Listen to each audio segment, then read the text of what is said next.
تو ہم نے یہ جو بنیاد بنائی ہے، کیا ہم نے یہ کہا ہے کہ انسانیت مطلق خیر سے خالی تھی؟ ہم نے یہ نہیں کہا.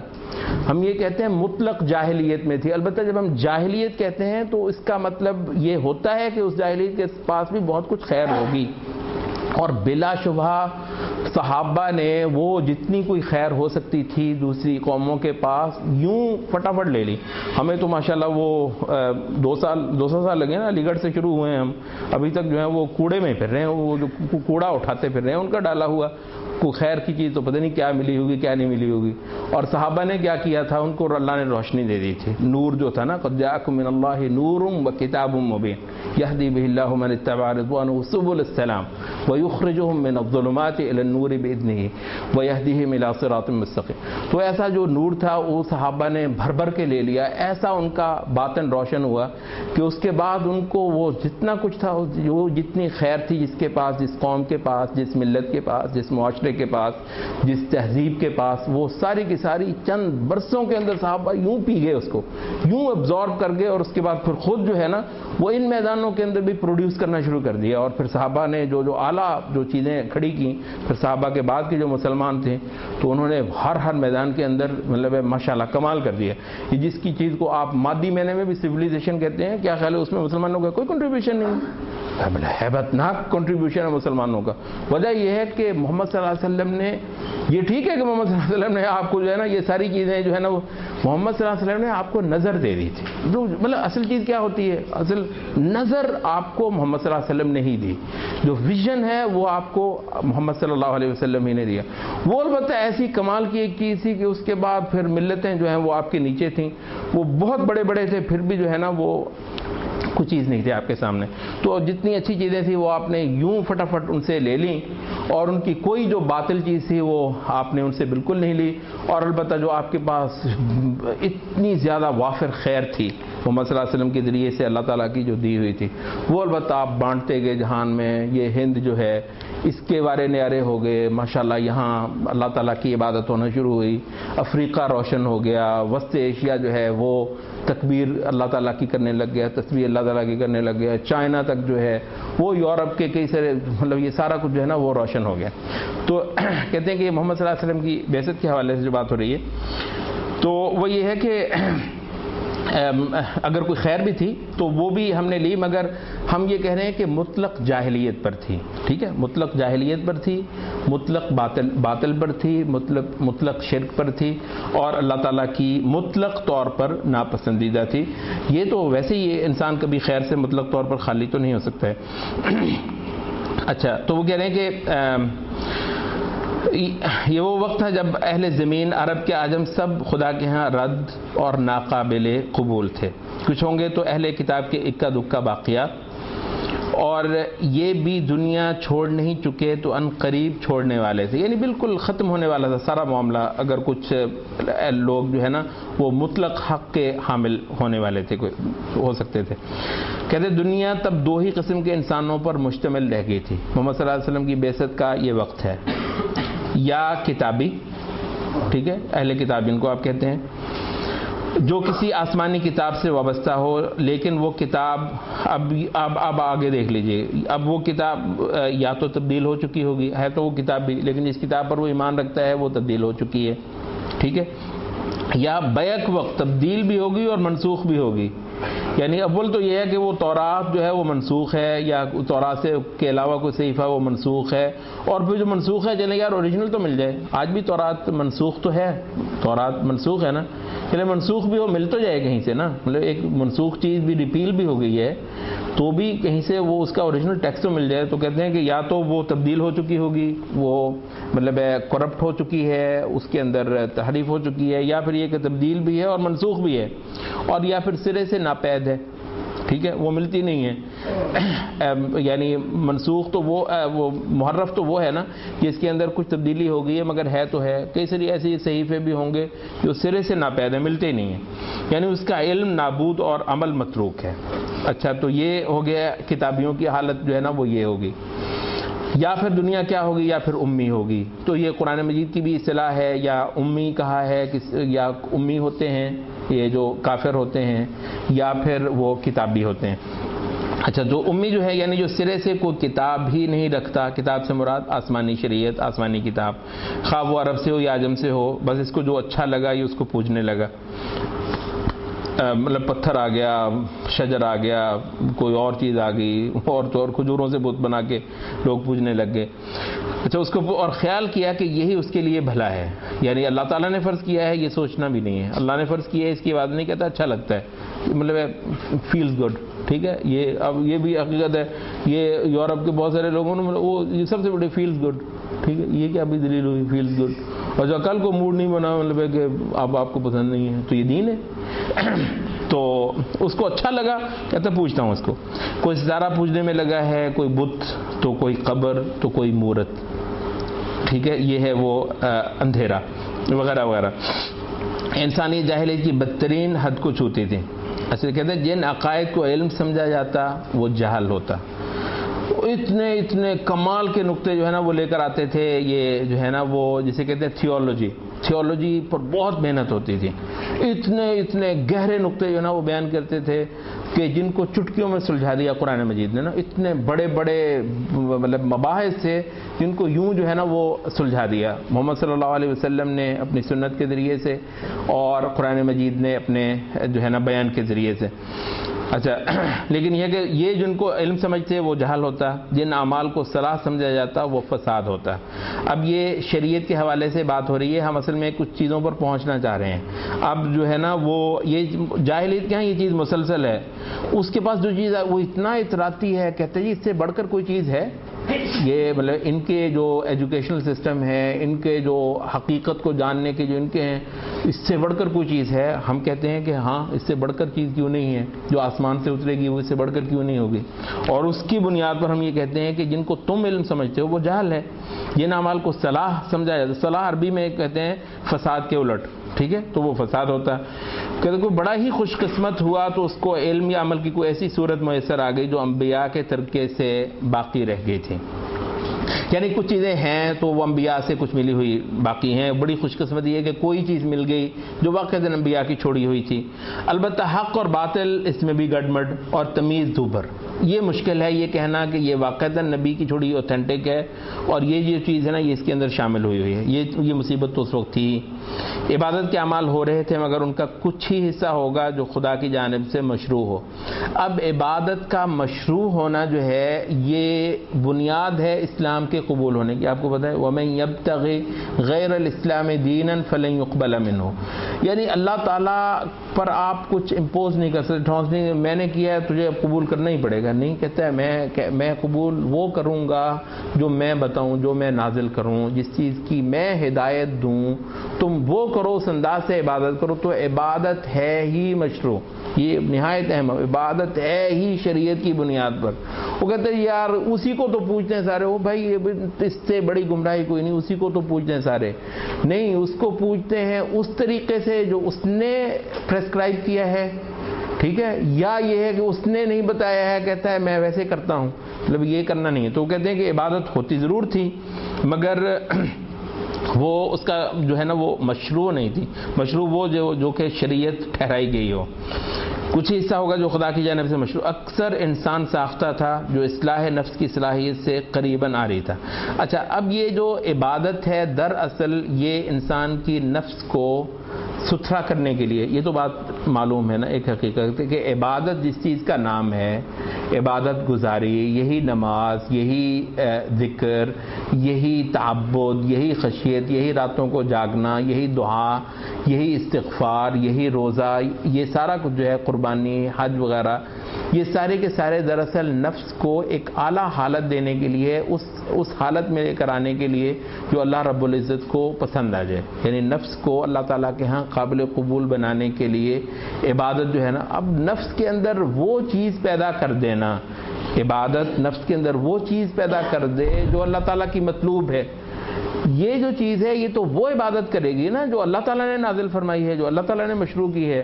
تو اگر اللہ تعالیٰ نے ایک چیز کو جو ہے نا وہ مشروع نہیں کیا ہوا ہے تو اس نفس کے اندر وہ چیز تو پیدا نہیں کرے گی، پتہ نہیں اور کیا کچھ پیدا کرے گا۔ اور یہ ایک حقیقت ہے کہ ہمارے مسلمانوں کے اندر بھی وہ بہت سارے سلسلے جو مطلب تعبد، اذکار وغیرہ وغیرہ، اعمال دینی وغیرہ کرتے ہیں، مگر وہ سنت پر نہیں قائم ہیں.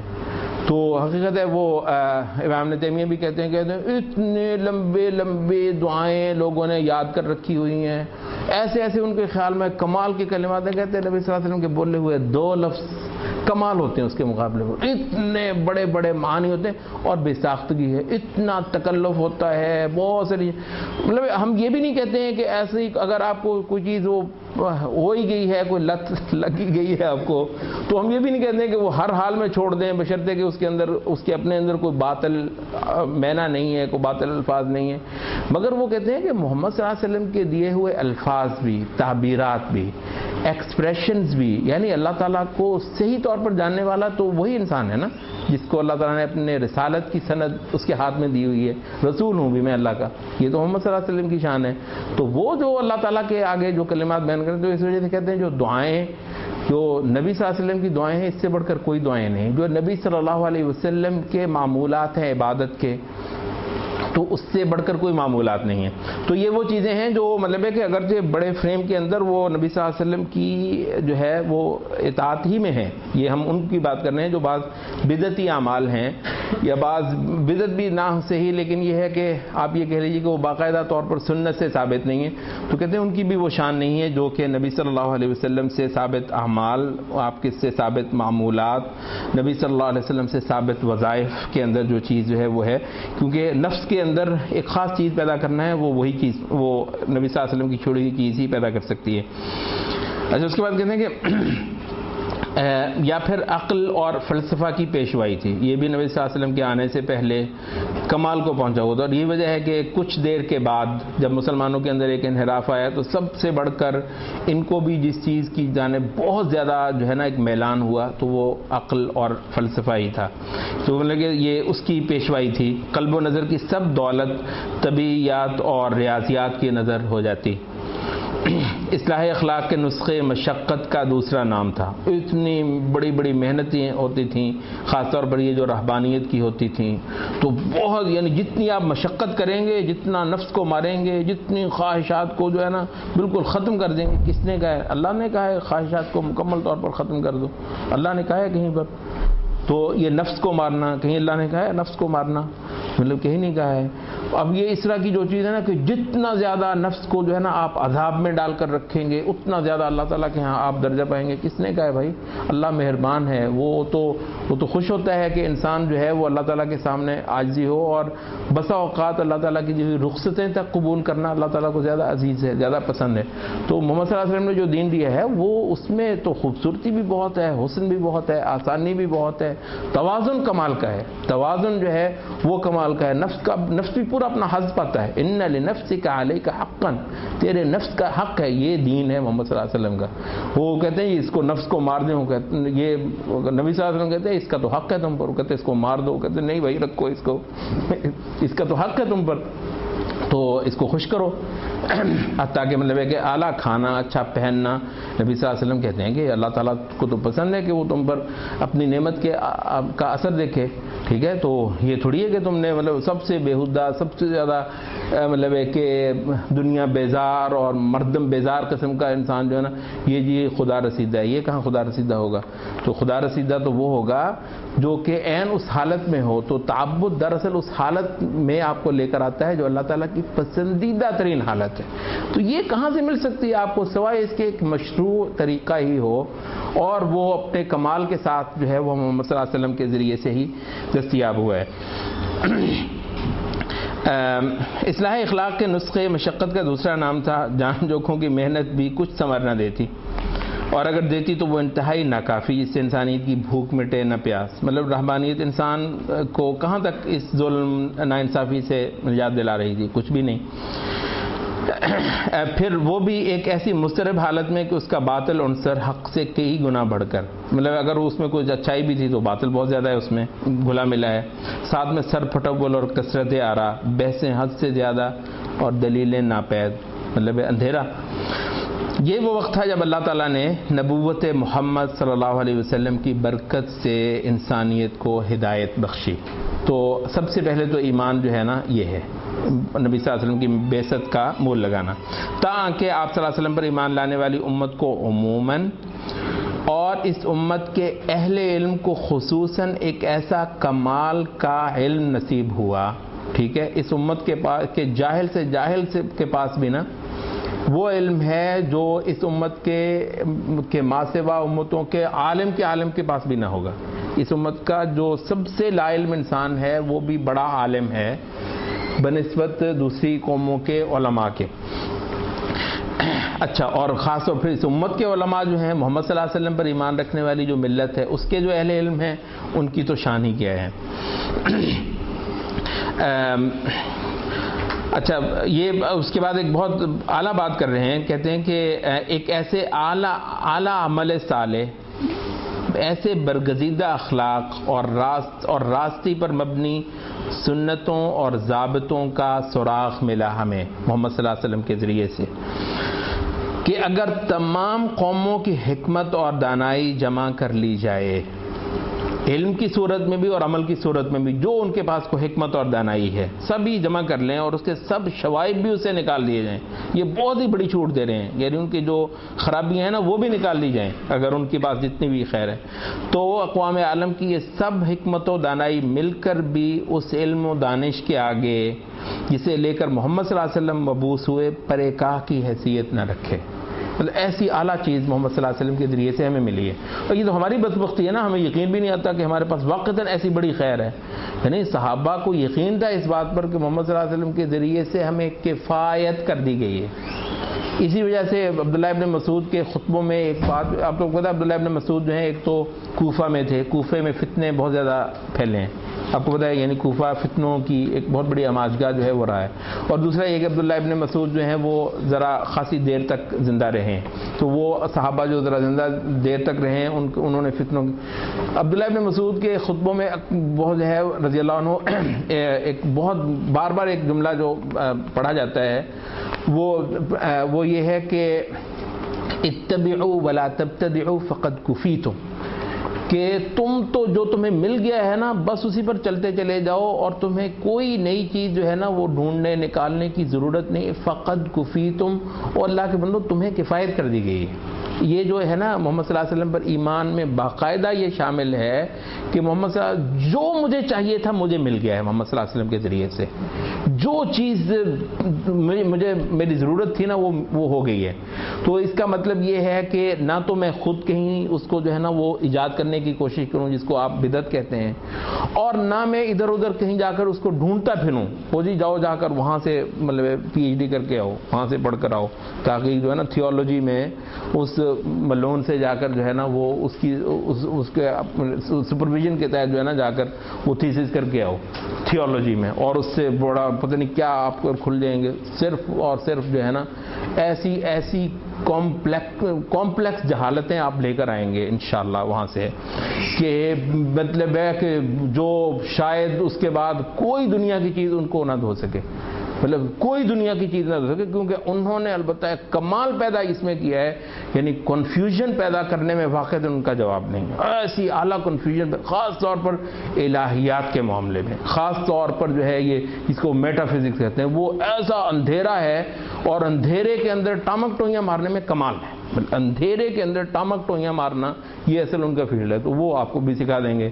روشنی جو ہے وہ ہم تو روشنی میں چلتے ہیں، ٹھیک ہے، ہمیں تو ٹامک ٹوئیاں مارنا ہمارا فیلڈ ہی نہیں ہے، ان کا فیلڈ ہی ٹامک ٹوئیاں مارنا ہے، جس کو ہم کنفیوژنز کہتے ہیں، تو یہ وہ چیز ہے جو وہ دے گا۔ تو کہتے ہیں کہ محمد صلی اللہ علیہ وسلم پر ایمان کا لانے کا باقاعدہ یہ حصہ ہے کہ یہ ایمان رکھا جائے کہ مجھے کفایت کر دی گئی ہے، مجھے جس چیز کی ضرورت تھی بطور فرد بھی، بطور معاشرہ، بطور امت، بطور ملت، مجھے جو چاہیے تھا مل گیا، تو یہ ہے آپ پر ایمان۔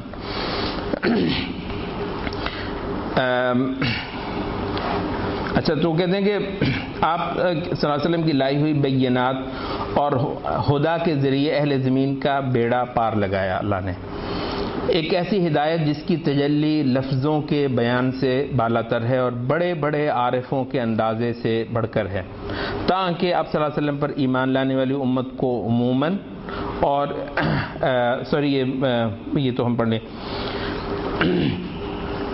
اچھا، جس پر تعریف کی یہ تو اللہ وحدہ لا شریک کی، اس مبحث کے دلائل اور شواہد بیان کرنے کا البتہ یہ مقام نہیں، یعنی نبی صلی اللہ علیہ وسلم کی بعثت کی حوالے سے انہوں نے اس کو مقدمے کے طور پر ہی لیا ہے، کہتے ہیں اس کی وضاحت کہیں اور ہو سکے گی، یہاں نہیں ہم کر سکتے۔ اور یہ بھی خوب سمجھ لو، اللہ رب العزت نے محمد صلی اللہ علیہ وسلم کو مبعوث فرمایا دین اسلام دے کر جو کہ مطلق حق ہے۔ اب وہ جو ہے وہ آپ کے یہ جو گلوبلائزیشن کی یہ جو ملت ہے، اس کا ٹیپ کا مصرع کیا ہے بھلا؟ دیر از نو ایبسولوٹ ٹروتھ، ایسے ہی ہے نا؟ اس کا جو ٹیپ کا مصرع ہے کیا ہے؟ یہی ہے نا، دیر از نو ایبسولوٹ ٹروتھ۔ اور ہمارا ٹیپ کا مصرع کیا ہے؟ محمد صلی اللہ علیہ وسلم ایبسولوٹ ٹروتھ کے ساتھ وہ ہے۔ جو بندہ یہ کہتا ہے کہ دیر از نو ایبسولوٹ، اس سے بڑا منکر کوئی نہیں محمد صلی اللہ علیہ وسلم کا، قرآن کا کوئی منکر نہیں ہے، ٹھیک ہے؟ کیونکہ انک علی الحق المبین، اے محمد صلی اللہ علیہ وسلم تو حق مبین پر ہے۔ حق جو ہے مطلب ہے کہ اور آپ کو جو ہے اللہ تعالیٰ نے جو ہے وہ اس تمام علم کے ساتھ بھیجا ہے جو انسان کی دین اور دنیا کو روشن کر دے، آخرت تک کو جو ہے وہ انسان کو روشن کر کے دے دے۔ تو اب کہتے ہیں کہ اللہ تعالیٰ نے مبعوث فرمایا محمد صلی اللہ علیہ وسلم کو مطلق حق دے کر، صراط مستقیم ہے تو بس یہ اب اس کے اندر جو حصر کا معنی ہے وہ نہایت اہم ہے۔ اب آپ کو پتا ہے حصر کا معنی ہم پچھلے وہ درس میں بیان کر کے، حصر کا مطلب ہے جسے آپ کہتے ہیں نا کہ صرف اس کے اندر مقید کر کے، جو مطلب اگر صرف اتنا کہا جائے اہدنا الصراط المستقیم یا صراط الذین انعمت علیہم تو ہم کہتے ہیں کہ چلیں اچھا، یہ نہیں کہا غیر المغضوب علیہم تو اس کا مطلب ہے کہ حصر ہو گیا ہے، راستہ صرف یہی، اس کے علاوہ کوئی راستہ نہیں ہے۔ تو کہتے ہیں کہ صراط مستقیم ہے تو بس یہ، تب اس نے مخلوق پر فرض ٹھہرا دیا۔ اب یہ سورۃ فاتحہ کے اندر، کیونکہ سورۃ فاتحہ کا حصہ بنایا ہوا ہے نا اللہ تعالیٰ نے اس مبحث کو، اس وجہ سے کہہ رہے ہیں کہ اللہ تعالیٰ نے مخلوق پر فرض ٹھہرا دیا کہ یہ ہر نماز میں اس سے سوالی ہوں کہ وہ انہیں اس صراط کو پانے اور اس پر برقرار رہنے کی ہدایت نصیب کرے۔ حقیقت یہ گلوبلائزیشن کے عہد میں بندہ جب مسلمان نماز پڑھ رہا ہو، صراط الذین انعمت علیہم غیر المغضوب علیہم ولا الضالین، کچھ معنی ہیں جو اس پر جو ہے نا وہ آشکار ہونے چاہیے، وہ مطلب اس کو پتہ ہو کہ وہ کون کون سے کانٹے جو ہے نا وہ رد کر رہا ہے اور کون سی شاہراہ جو ہے نا اپنے لیے اختیار کر رہا ہے وہ۔ اچھا تو کہتے ہیں کہ ساتھ اس صراط مستقیم کا وصف بیان فرما دیا کہ یہ ان خاص اللہ کے مقرب لوگوں کا راستہ ہے، ملعون لوگوں کا راستہ نہیں ہے، ٹھیک ہے؟ ان خاص لوگوں کا راستہ ہے جس پر اس نے انعام کیا، اور وہ ہیں اس کے نبی، اس کے جو صدیقین ہیں، شہداء اور صالحین، یہ صرف یہ ہے راستہ۔ اتنا ہی نہیں، یہ بھی بتا دیا کہ یہ ان لوگوں کے راستے سے ہٹ کر ایک راستہ ہے، یعنی اس راستے کی تعریف کا یہ حصہ بنا دیا، اس کی ڈیفینیشن کر دی ایک طریقے سے، یہ ساتھ بتا دیا کہ یہ ان لوگوں کے راستے سے لازماً ہٹ کر ایک راستہ ہوگا جن پر اس کا غضب ہوا، ٹھیک ہے؟ یعنی یہود، یا جو راہ بھٹک گئے یعنی عیسائی، تو یہ راستہ لازماً ان کے راستوں سے ہٹ کر ہے، یہ جاننا ہے، اس پر یقین رکھنا ہے۔ ہر رکعت میں تمہیں اسی بنیادی سبق کا اعادہ کرنا ہوتا ہے، اور یہ سبق دہرائے بغیر تمہاری نماز نہیں، مطلب تمہارا نہ دین ہے نہ تمہاری نماز ہے۔ مقصد یہ کہ واضح ہو جائے صراط مستقیم کے لیے بندے کی ضرورت اور فاقہ مندی کس قدر شدید ہے۔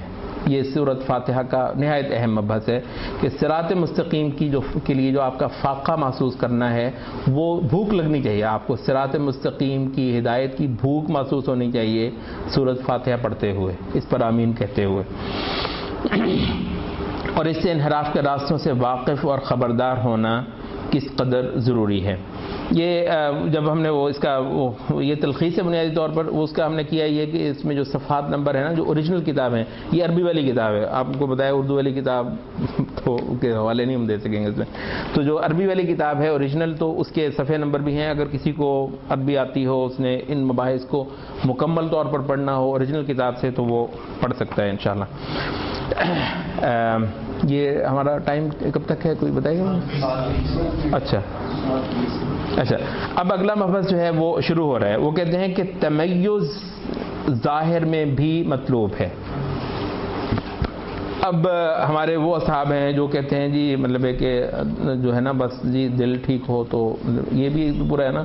یہ مذہب تو بہت بڑا ہے, مذہب تو بہت بڑا ہے. بس یہ ہوتی ہے کوئی اس کی کسی حد پر رک جاتا ہے, کوئی اس کی کسی حد پر رک جاتا ہے, اور مطلب ہے کہ کوئی آخری حد تک پہنچتا ہے. آپ اس کو مطلب ہے کہ پردہ کہتے ہیں, پردہ تو آنکھ کا ہوتا ہے.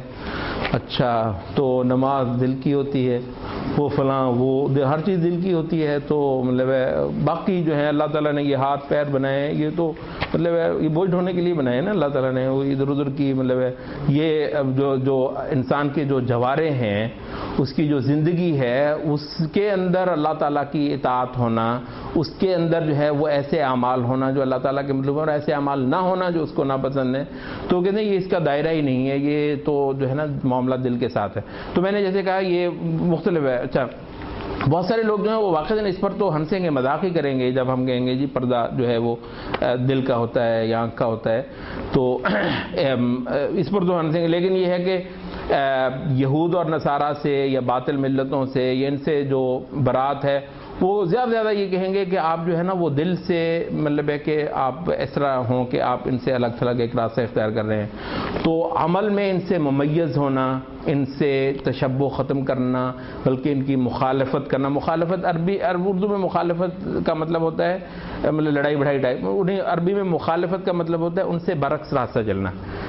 حتیٰ کہ آپ کو پتہ ہے کہ مخالفت الطریق عید کے میں بھی آتا ہے نا. مخالفت الطریق کیا ہوتا ہے؟ کہ جس راستے سے گئے تھے اس سے مختلف راستے سے آنا ہے, تو اس کو مخالفت الطریق کہتے ہیں عید کے اندر.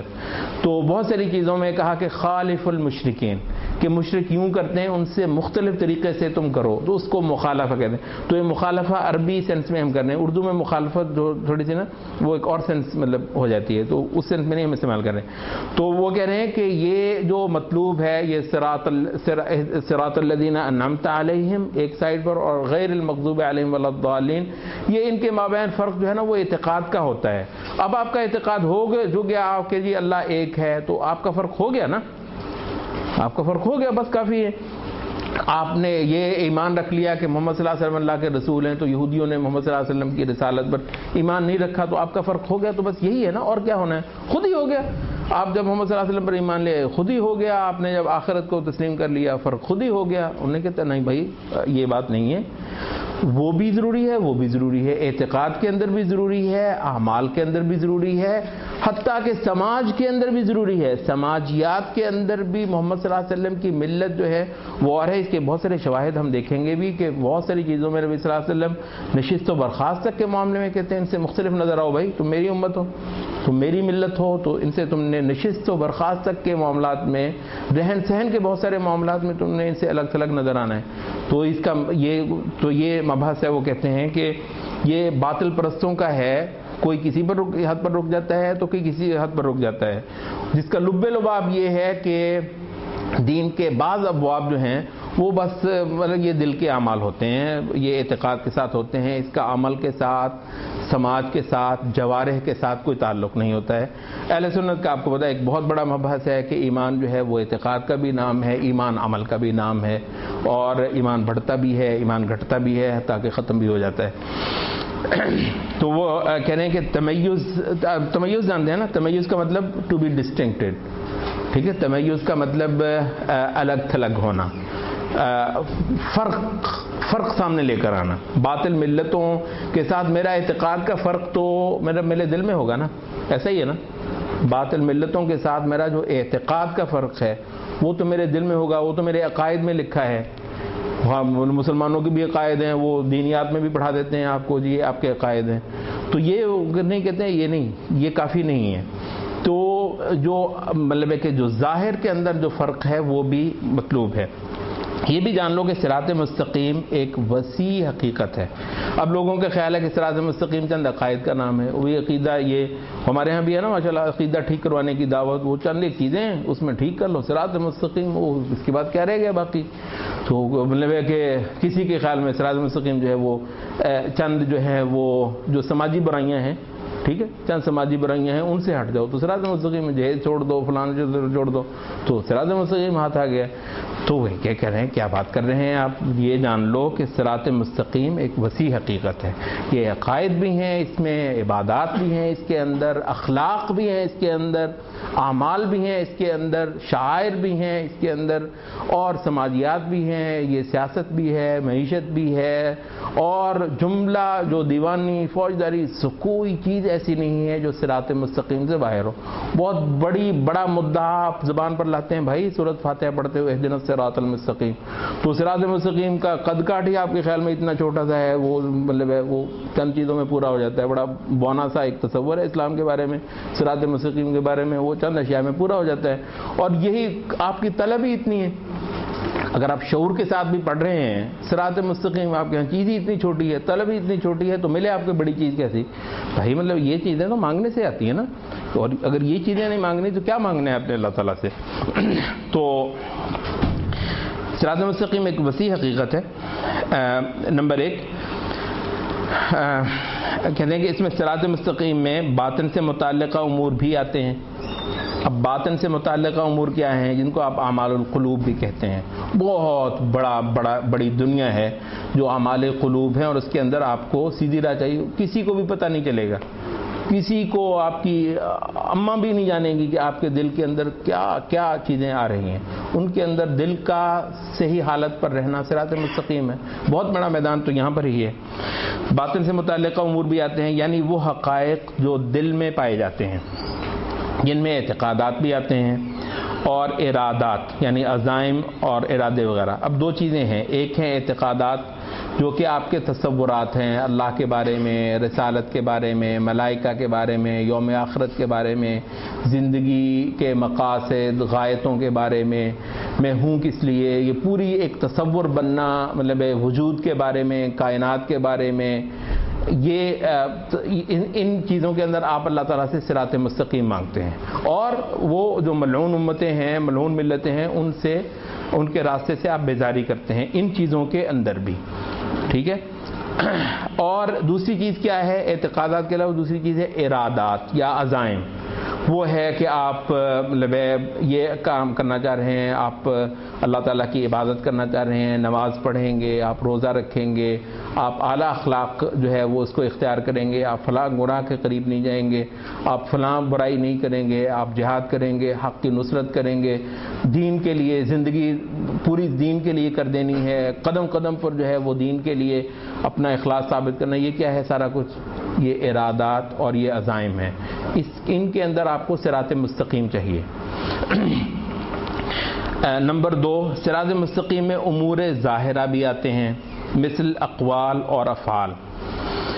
اچھا، اب یہ جو اقوال اور افعال ہیں یہ عبادات بھی ہو سکتے ہیں، ٹھیک ہے۔ آپ کو پتہ ہے عبادات جو ہیں یہ اقوال بھی ہیں، نماز میں آپ اقوال بھی پڑھتے ہیں کچھ اور افعال بھی کچھ کرتے ہیں۔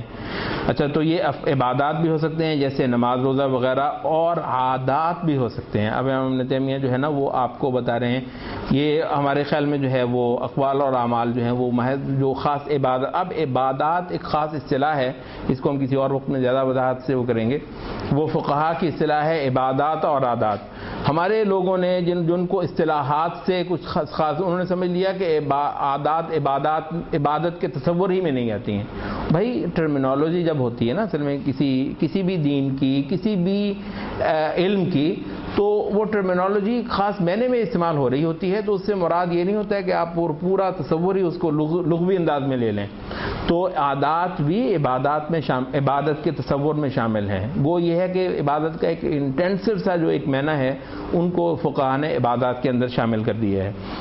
اچھا، کہتے ہیں جیسے اب یہ کیا ہیں، جیسے طعام، لباس، نکاح، رہن سہن، اجتماع، یہ جس کو حتیٰ کہ آپ کی نیشنلٹی تک جاتا ہے، قومیت تک جاتا ہے، نیشنلزم، آپ کی قبیلہ برادری، ان سے تعلقات کی نوعیت، قوموں کی آپس میں تعلقات، بین الاقوامی امور، سارا کچھ جو ہے معاشرے کے جو بندھن ہوتے ہیں وہ سارے کے سارے وہ اس کے اندر آ جاتے ہیں۔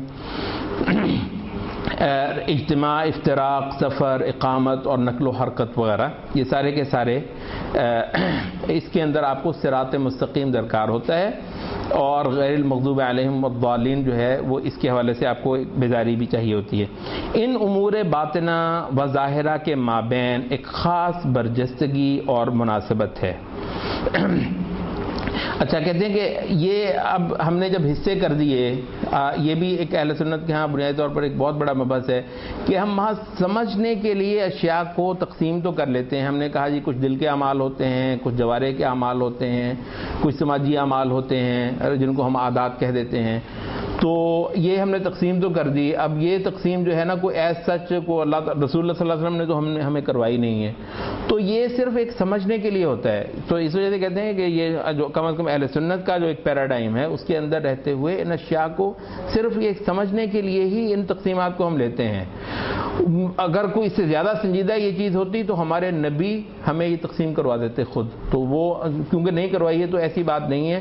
تب یہ کہہ رہے ہیں کہ یہ ساری چیزیں اصل میں ایک ہی ہیں، یہ ملے ہوئے ہیں. دل کے اعمال جو ظاہری اعمال کے ساتھ متعلق ہیں، ظاہری اعمال جو ہیں وہ آپ کے جو سماجی اعمال ہیں ان کے ساتھ متعلق ہیں. یہ سارے جڑے ہوئے ہیں، ہم آہنگ ہیں، منسجم ہیں، مطلب ان کے اندر ایک ہارمنی پائی جاتی ہے. یہ انٹر ریلیٹڈ ہیں اور یہ کوئی ایسے آئسولیٹڈ اور کٹے پھٹی چیزیں نہیں ہیں کہ آپ باقاعدہ شعبے جو ہے نا وہ بنا کر تو فارغ ہو جائیں گے جی فلاں شعبے میں تو میں کروں گا، فلاں شعبے میں میں نہیں کروں گا، یا فلاں شعبے میں ٹھیک ہوں، فلاں میں غلط ہوں. نہیں، آپ ایک متوازن مسلمان اسی صورت میں بن سکتے ہیں جو ان تمام ہی امور کے اندر صراط مستقیم کی تلاش کرے اور اس پر پانے کا باقاعدہ مجاہدہ کر رہا ہو اپنی زندگی کے اندر.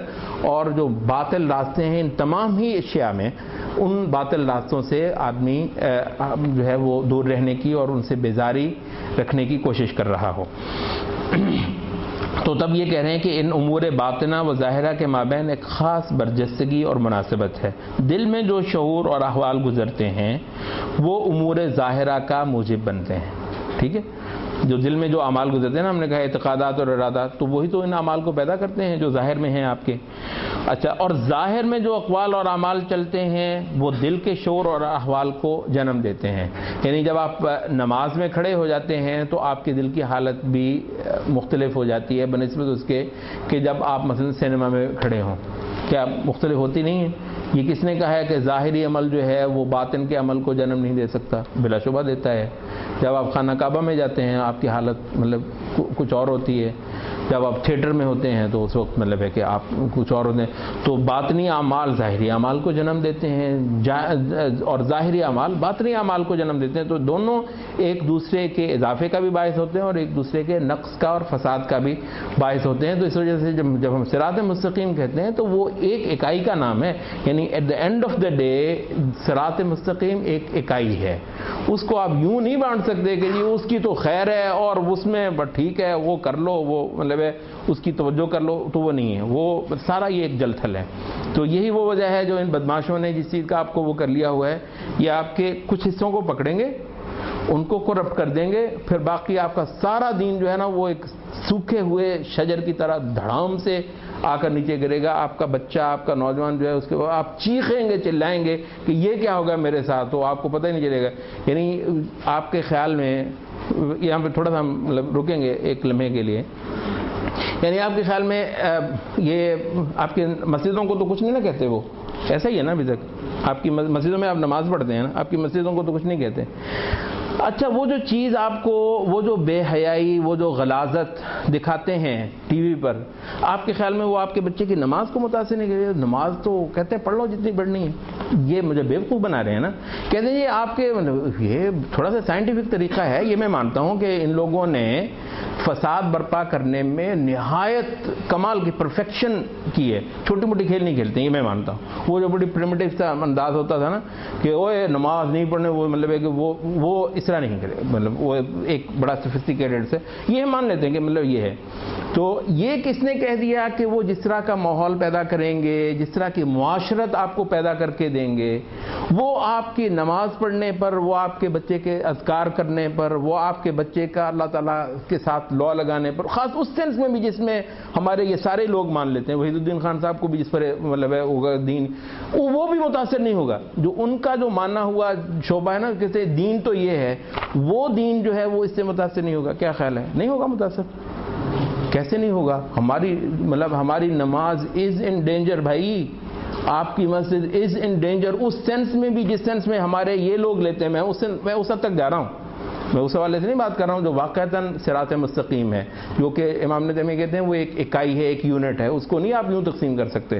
میں اس حد تک کہہ رہا ہوں جو یہ بھلے مانس لوگ جو ہے نا وہ کر رہے ہیں، میں کہتا ہوں او بھائی تمہاری بھی نماز ڈینجر میں ہے، بھائی تمہارے بچے بھی جو ہیں وہ ایک بہت بڑے مطلب کے خطرے کے اندر ہیں، وہ ارتداد ہے، صاف ارتداد کی یہ آندھی ہے، مرتد کرنے کے علاوہ کچھ اس سے کم کچھ نہیں ہے اس میں۔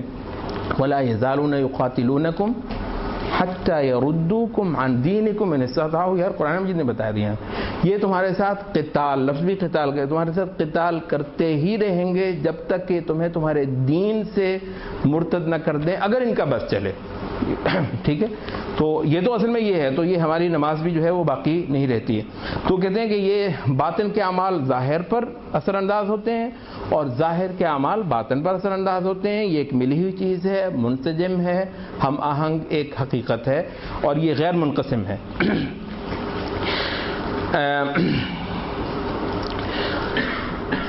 اچھا،